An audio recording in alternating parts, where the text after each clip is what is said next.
We come together not to add something to our lives, nor to gather more ideas with which to improve the human scene, but to rest a moment in the awareness that there is a presence here, a presence that has been with us from the beginning. If there is any purpose in our being together, it is to remember that the harmony we seek cannot be established by human effort, and the peace we long for cannot be secured by personal striving. For centuries, the world has labored under the belief that through enough thought, enough planning, enough force of will, life can be reshaped into something whole. Yet each attempt, no matter how sincere, leads only to further restlessness, because that which is born of human effort must be maintained by human effort, and therefore never brings freedom. As we sit here, let us acknowledge honestly that every one of us has tried, at some time, to repair our lives through our own strength. We have tried to change people, to adjust circumstances, to rid ourselves of fear, to pray for conditions to be altered. And yet, if we look carefully, we discover that no matter how much repairing we have done, the root of our unrest remains untouched. We have been working in the realm of effects, where nothing real can be changed, because effects have no life of their own. They are but shadows of belief. The infinite way reveals a simple but revolutionary truth.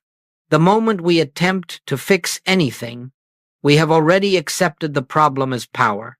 The moment we begin to struggle, we have already admitted that there is something apart from God that must be corrected. And so the spiritual path begins not with effort, but with release. It begins with the recognition that God alone is the life, the law, the substance, and the activity of our being. There is no other power at work. Let us then enter this hour with a new willingness, not to change the outer picture, but to rest inwardly in that quiet assurance that the presence which formed us, maintains us, and lives us is here, functioning as our very being. We are not here to try harder. We are here to yield. And as we yield, something begins to stir within, a peace that needs no argument, a confidence that needs no support, a stillness that reveals itself as the only reality. And so we begin, knowing that whatever unfolds in this time together will not come through the mind that strives, but through the spirit that lives itself. As we go on with this work, it becomes increasingly clear that the human mind, by its very nature, cannot touch the realm of spirit. It is not because the mind is bad, nor because it is unworthy, but because the mind functions only within the field of effects, and spirit operates at the level of cause. When we attempt to fix, correct, or improve the outer picture, we are unknowingly trying to manipulate the shadows while remaining unaware of the light from which they arise. And so no matter how diligent the effort, no matter how intense the desire, our attempts to rearrange the shadows leave us exhausted, for we have never touched the source. You may notice that the more you struggle with a problem, be it a physical condition, a financial concern, a relationship difficulty, the more substantial it seems to become. Why is that? It is because the moment you attempt to correct a condition, you have given it reality. You have granted it a power of its own.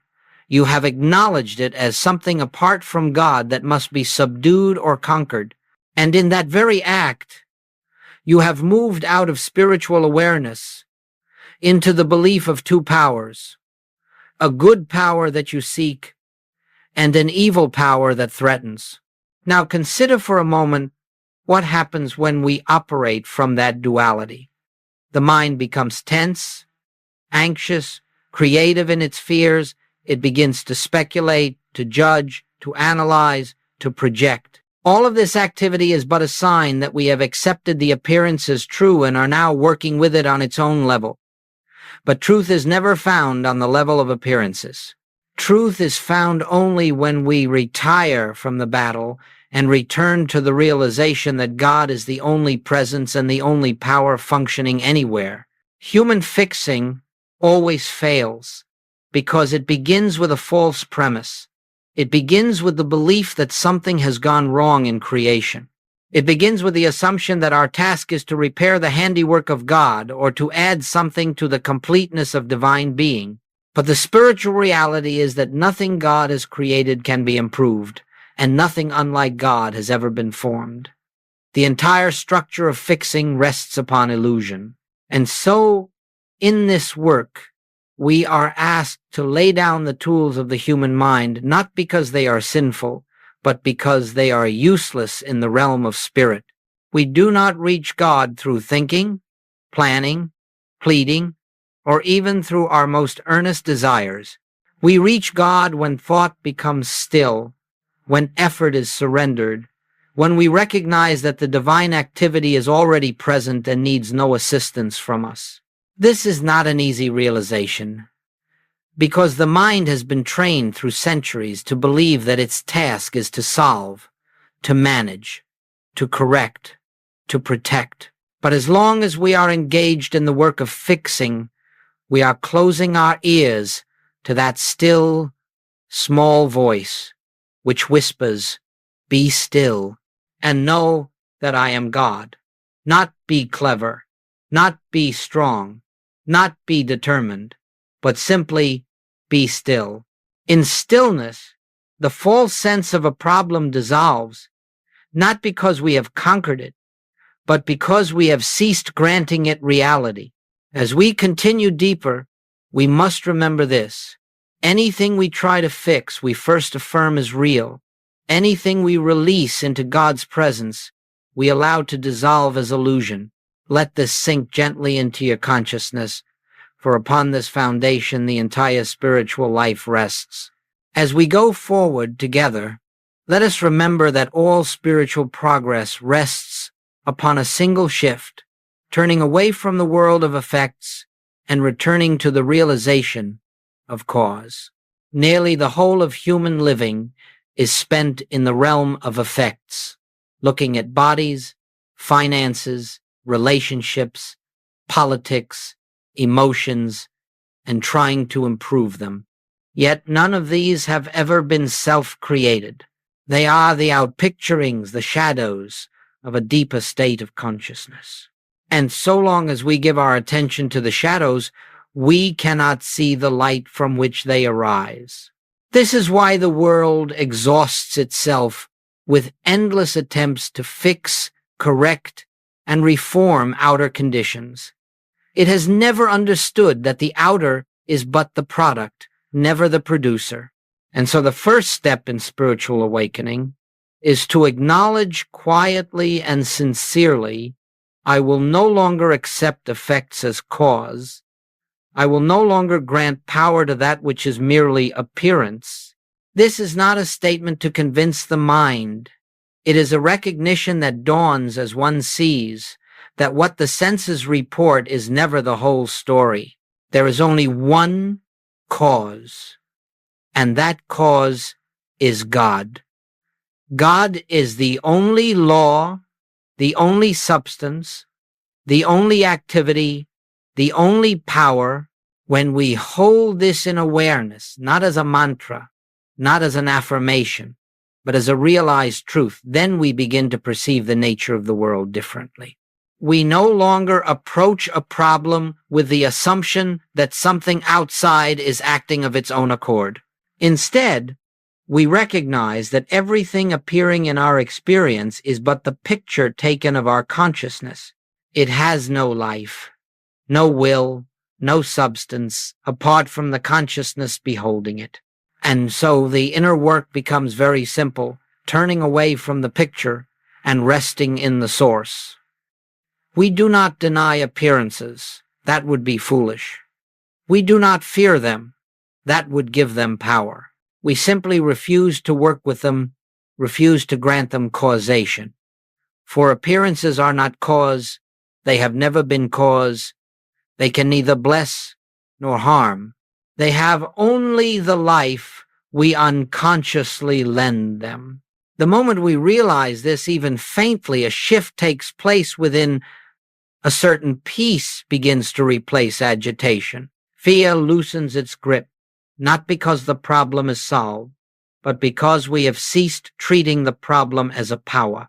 And in that moment, the presence of God begins to be felt not as an idea, but as a living, active reality, quietly asserting itself. This is the beginning of true healing. Healing never takes place in the outer world. Healing is the restoration of our awareness of the one cause. And as this awareness deepens, the effects naturally reform according to the nature of their source. Harmony appears because harmony is inherent in God. Supply appears because supply is inherent in God. Peace appears because peace is inherent in God. Do not look to the outer for change. Rest in the inner, and the outer will follow. Turn from effect to cause, and you will find that the problems which once seemed so formidable lose their substance, for they never had any reality except the one we assigned them. It is in this turning that we begin to live spiritually. It is in this turning that we step out of duality and rest in the realization of one presence. And it is in this turning that the whole structure of fear begins to dissolve. As we continue, let us come gently into the realization that the entire secret of spiritual living lies in a rest that is not of the body and not of the mind. It is the rest that comes when the personal self ceases its labor, when the mind becomes still of its own volition, and when the heart no longer reaches outward for help, but inward for recognition. This rest is not something we create, it is something we permit. The world has always assumed that answers come through struggle, through mental concentration, through effort of some kind. Yet every mystic who has touched the realm of spirit has discovered the opposite, that the presence becomes known not in striving, but in silence. When the mind stops trying to solve, when the emotions stop trying to influence, when the will stops trying to achieve, a great unveiling occurs. Grace, which has always been present, flows of its own accord. You see, God does not respond to our effort. God does not respond to our words, our pleading, or our persuasion. God is not something to be moved. God is infinite activity already in motion. It is only the mind's restlessness that hides that activity from our awareness. When the mind is busy anxiously projecting, planning, resisting, hoping, the movement of spirit is obscured, not because God withholds itself, but because the noise of our own thoughts fills the space where God would be heard. True prayer, as we understand it in this work, is not the utterance of words. It is not asking for anything. It is not even the mental contemplation of spiritual ideas. True prayer is quiet listening. True prayer is the inner stillness in which the divine presence announces itself. When Scripture says, "In quietness and confidence shall be your strength," it states a spiritual law. When it says, "Be still and know that I am God," it gives the precise method of spiritual realization. And when Jesus said, "I can of mine own self do nothing," he revealed the secret of his healing ministry. The personal self must be silent so that the divine life may act. Rest, then, is not a passive surrender. It is the active recognition that God is already doing the work. It is the relinquishing of the belief that we must guide, control, manage, or manipulate anything within or without. It is the awareness that all spiritual power is present here and now, requiring only our stillness for its activity to be revealed. When we enter this rest, something extraordinary begins to happen. Problems lose their urgency. Fear loses its authority. The need to find answers diminishes, and a quiet assurance emerges not because we have solved anything, but because we have touched the realm in which nothing needs solving. This is the rest that allows grace to flow. Let us understand clearly. Grace is not something that begins when we become still. Grace is the eternal functioning of God. Stillness simply removes the interference.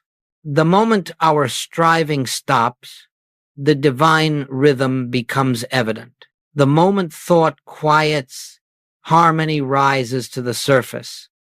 The moment desire ceases, fulfillment becomes visible. Rest does not create spiritual good, it reveals it.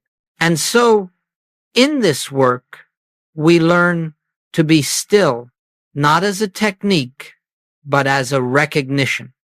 We are still because we know that the Father within is doing the work. We rest because we trust that the invisible activity of Spirit is ever present, ever operative, and ever complete. In this sacred rest, life begins to unfold from the center outward, not by our effort, but by God's grace. Now, let us come to a point that is often taken outwardly and therefore misunderstood. This matter of doing nothing. When we say in spiritual work that you are to do nothing, many immediately assume that this is a call to neglect the responsibilities of human living or to become indifferent to the conditions that arise in daily experience. But that is never what is meant. The infinite way is not a path of avoiding life. It is a path of seeing life correctly. To do nothing means only one thing. Do not attempt to use the human mind as the instrument of God. Do not attempt to change conditions through thought, emotion, or willpower. Do not try to push truth into a situation. Do not attempt to bring God to where God already is. When we say do nothing, we are speaking of the inner life, not the outer. Outwardly, you may continue your work, care for your family, tend to your duties, but inwardly, there must be a profound surrender, a refusal to use the mind as a tool of spiritual manipulation. The moment you begin to think that you can direct spiritual power, you have stepped into illusion. The moment you try to make truth accomplish something, you have left truth behind. Doing nothing is the cessation of mental activity that believes it knows what the condition is, what caused it, or how it should be corrected. It is the refusal to engage the mind in spiritual work. For the mind is never the instrument of spirit. The mind is the receiver of appearances, spirit is the reality behind them. When you face a problem, whether of health, supply, or relationship, the human instinct is to grasp it mentally, to analyze it, to treat it, to declare truth at it, or to attempt to change it through spiritual statements. But in this work, you must see that such efforts only bind you more tightly to the appearance. They keep you on the level of the problem, where no solution can ever be found. To do nothing means that when a discordant condition presents itself, you do not take it into your thought. You do not seek to correct it. You do not resist it. You simply acknowledge within yourself, I can of mine own self do nothing. The Father within me doeth the work. And then you rest in that inner assurance until the sense of a problem dissolves. This is not passivity. It is the most powerful activity there is, letting God be God, letting the divine presence reveal itself, letting the spiritual law of harmony unfold without interference from the personal sense of I. You may find that the mind rebels against this. The intellect wants to contribute something. It wants to help. It wants to participate. But every attempt of the personal mind to help is an obstruction. It is a belief in a self apart from God. It is a belief that something must be done to bring about harmony, rather than recognizing that harmony is the very nature of the presence already here. When you do nothing, you are simply stepping aside to allow the one power to function. You are withdrawing the false sense of self that thinks it can accomplish spiritual work. Spiritual work is always God's work. It is the activity of the one infinite consciousness expressing itself. As you learn this principle, not intellectually, but through experience, you will discover a strange and beautiful truth. Harmony appears not because you solved a problem, but because the sense of a problem disappeared. It dissolved as the mist dissolves before the morning sun, without your effort, without your thought, without your intervention. In doing nothing, you have created the inner atmosphere through which God's grace becomes visible. And that grace, needing no help from you, fulfills itself perfectly. Let us now consider more deeply this appearance world which so captivates the human mind. Everything that comes to us through the senses, what we see, hear, taste, touch, and smell, is only the surface of experience. It is never the reality. It is merely the outpicturing of a universal belief accepted as fact. And because humanity has lived for so long with faith in what the senses report, it has given tremendous power to shadows which, in truth, have none. When a condition presents itself, be it sickness, lack, conflict, or fear, the immediate tendency is to assume that the condition is self-existent, that it has a law behind it, a cause within it, or a power inherent in it. Yet, the foundational teaching of spiritual life is this: all appearances are effects, and effects have no power. They are not self-sustained or self-governed. They have no authority of their own. A physical disease seems powerful only because we give it power. Lack seems threatening only because we invest it with law. Fear seems real only because consciousness accepts the appearance as something capable of acting upon us. But in truth, there is only one presence, one activity, and one power, and that is God. Anything unlike the nature of God, regardless of how formidable it appears, has no law to sustain it. Let us not misunderstand. The appearance world is not to be despised or denied. It is simply to be seen for what it is, the externalization of belief, not the revelation of truth. When you no longer grant power to appearances, you are not saying they do not show themselves. You are merely withdrawing the belief that they can affect the life of God which constitutes your being. The world of appearances is always changing, sometimes harmonious, sometimes discordant, but the spirit that animates all existence remains unchanged. The mistake is when we try to work on the appearances themselves, hoping to reshape the shadows while ignoring the light. The shadows do not change by our effort. They change only when the light is recognized. Consider how sickness appears. It may arise suddenly or gradually, but in every case it is an appearance without spiritual law. God is life. God is wholeness. God is perfection. There is no law of disease in God. Therefore, disease cannot have real power. It can only seem to have power through belief. And when belief is withdrawn, the appearance loses its seeming strength. The same is true of lack. There is no lack in God. God is infinite abundance, infinite provision, infinite supply. Whenever lack appears, it has no origin in spirit, no creative cause behind it. It is a shadow, nothing more. And the moment we cease treating it as a force, it evaporates in the presence of spiritual realization. Even human conflict, fear, anger, misunderstanding, these too are appearances without divine backing. They are the result of the belief that individuals are separate from one another, separate from God, and therefore subject to opposing forces. When the truth of one life, one self, one being is realized, the appearance of conflict loses its foundation. When you withdraw your fear of appearances, you remove the only support they ever had. You will find that they begin to dissolve, not always instantly, but inevitably, because they were never entities or powers. They were only the pictures formed by belief. This is why spiritual work never involves correcting people, conditions, or events.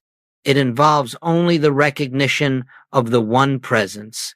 As that recognition dawns, the entire appearance world rearranges itself according to the nature of its source. The world of appearances has no power. God alone is power. And as you abide in this realization, you will begin to see harmony where discord once appeared, abundance where lack once frightened you, and peace where fear had taken root, not because you changed the outer picture, but because you ceased believing in the power of the shadow and rested in the truth of the light. As we move deeper into this work, let us pause for a moment and contemplate the meaning of one presence. For the entirety of our spiritual realization depends on this simple truth. There is not a presence of good and a presence of evil. There is not a presence of health and a presence of disease. There is not a presence of abundance and a presence of lack. There is one presence, only God, infinite, indivisible, whole. And the degree to which this is felt, not merely understood, determines the measure of harmony that appears in our daily experience. Resting in one presence means that we relinquish the belief that anything else operates. It means we no longer look out at the world as though it contains powers that can act upon us. It means that we are not disturbed by appearances, for we know that the appearance has no authority. As long as we are reactive, as long as fear rises up, as long as we feel the need to resist or defend, we have not yet recognized one presence. But the moment we begin to feel within ourselves that God is the only presence here, something subtle and profound begins to happen. You will notice a softening of the mind. The tension of personal responsibility begins to loosen. The sense of needing to accomplish or secure anything starts to fade. And into that quietness, grace enters not as a dramatic event, but as a gentle assurance. Grace needs no fanfare. It is the effortless, natural activity of the divine presence appearing as harmony. Resting in one presence does not mean forcing the mind to believe something. It is not an attempt to override fear with positive thought. Rather, it is the simple, quiet recognition that wherever I stand, God is. Whatever condition faces me, God is. Whatever the appearance seems to be, God is. This recognition lifts us out of the realm of appearances and establishes us in the truth of being. In this resting, you will find that fear has nothing to hold on to. Fear exists only when we believe there is a second presence, a presence of danger, of limitation, of absence. When those false beliefs dissolve, fear dissolves with them. One presence leaves no room for fear because there is nothing left to oppose, nothing left to resist, nothing left to defend. As this awareness grows, something beautiful unfolds. The boundary between you and God begins to disappear. You no longer feel yourself seeking God, reaching for God, or waiting for God. You begin to sense that God is the very life of you, the very breath of you, the very consciousness of you. God becomes not an external helper, but the inner activity of your being. This is the moment when grace begins, not because God has suddenly appeared, but because you have ceased clinging to a false sense of self. Grace has always been functioning, but the noise of personal striving drowned it out. When that noise subsides, the presence makes itself known, not as a thought, not as a feeling, but as a quiet certainty that all is well, all is sustained, all is fulfilled. And so, resting in one presence is the doorway to spiritual living. It is the foundation of healing. It is the essence of peace. When you rest in this awareness, you will find that harmony appears not because you have changed conditions, but because you have recognized the one behind all conditions. And in that recognition, the appearance world aligns itself with the truth of the presence that governs all. This is the true beginning of grace. It is the moment when God becomes more real to you than the appearance, when the invisible becomes more substantial than the visible, when the inner assurance becomes the law of your being. And from this resting place, life unfolds naturally, without strain, without fear, without the endless search for solutions, because you have discovered the one presence that is the solution to everything. As we proceed, it becomes essential to understand how harmony appears in our experience. Harmony does not come because we have corrected something in the outer world. It does not arise because we have applied truth to a condition. It does not unfold because we have said the right words, held the right thoughts, or practiced the right method. Harmony appears for one reason only: because the invisible, the presence of God, has been realized within. The visible world is not a world of causes. It is a world of effects. It is the picture formed by the state of our consciousness in the moment. And so, when you look upon your experience and see harmony, it is not because something has been fixed out there. It is because something has been revealed within. Likewise, when discord appears, we are not seeing a power in the condition.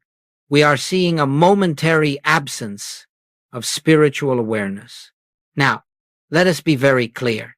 The invisible is always present. God is always present. The kingdom of God is always functioning. What we call demonstration is merely the point at which this invisible activity becomes visible to us. But the activity itself never begins, it never changes, it never increases or decreases. It is eternally complete. The mistake we often make is to attempt to change the visible world. But the visible does not change by manipulation. It changes by revelation.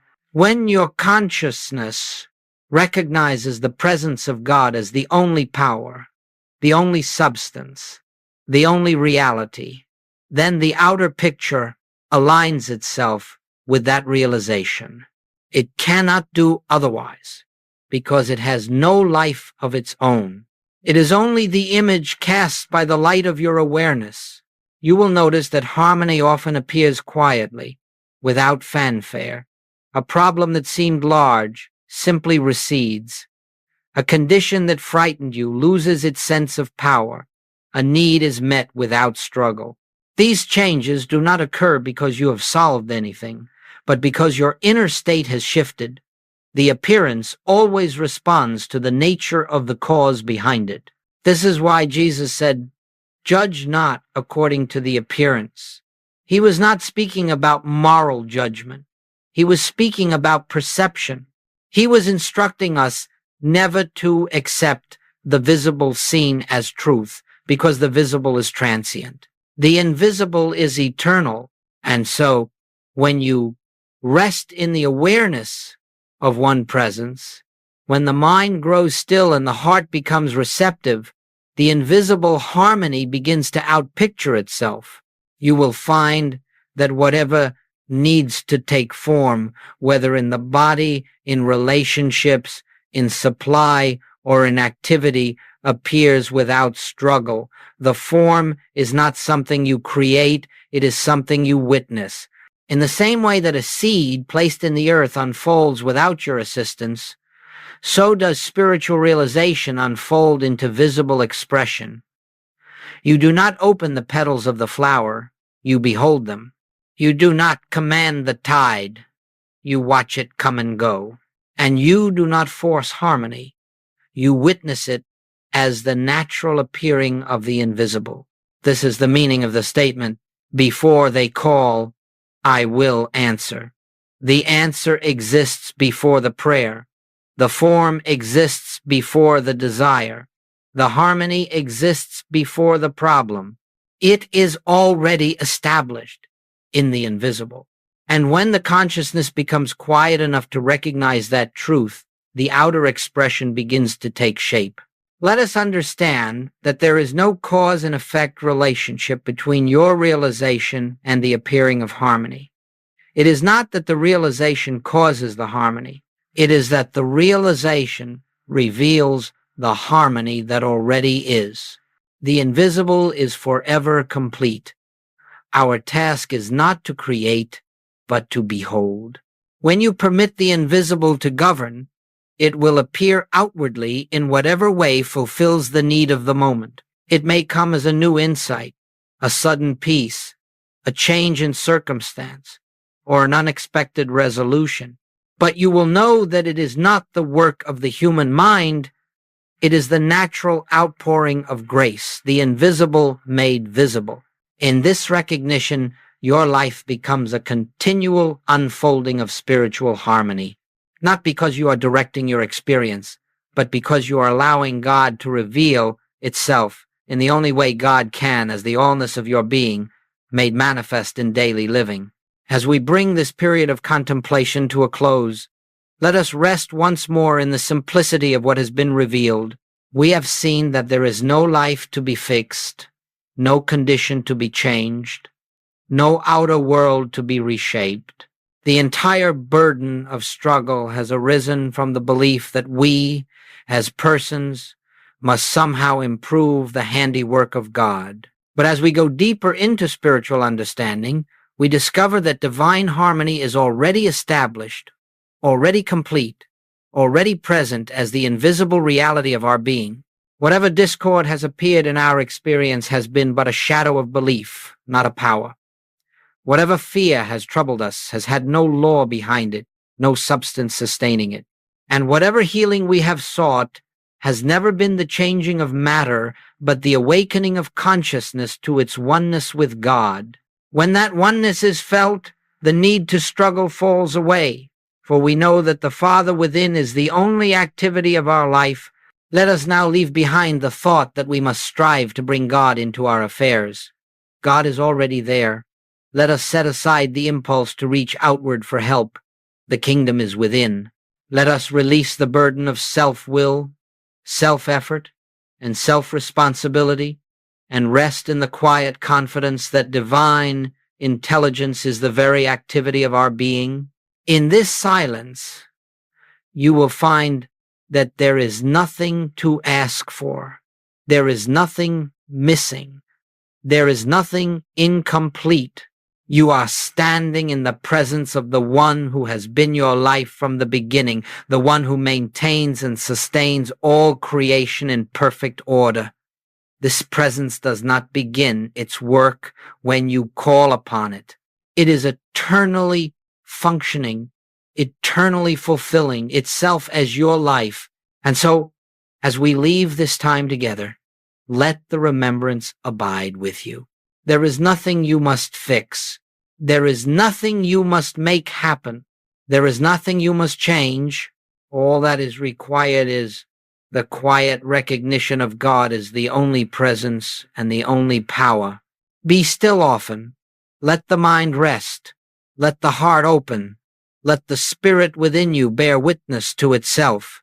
And in that sacred stillness, you will find the assurance that all is well, not will be, but is. May this awareness go with you, not as a thought, but as the living presence that walks where you walk, breathes where you breathe, and lives as your very being. And now we rest in that peace, trusting the unseen activity of grace, knowing that its work is already complete,